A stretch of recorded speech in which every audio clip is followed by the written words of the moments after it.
అందరికీ శుభోదయం. అలాగే ముందుగా అందరికీ మహాశివరాత్రి శుభాకాంక్షలు.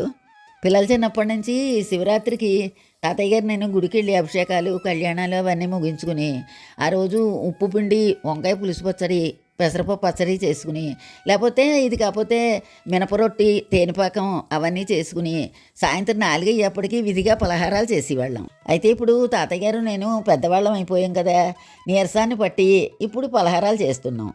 ఈవేళ మన ఇంట్లో వంకాయ పులుసు పచ్చడి, ఉప్పు పిండి, పెసరపప్పు పచ్చడి చేశాను.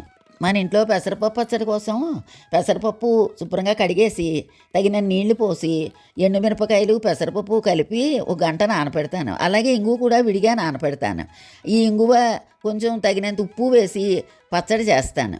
మా మనవలు పచ్చడి పోపు పెడితే కానీ తినటం లేదు. అందుకని ఎండుమిరపకాయ ముక్కలు, ఆవాలు, జీలకర్ర, మినప్పప్పు, కరివేపాకు పోపు వేయించి పెడుతున్నాను.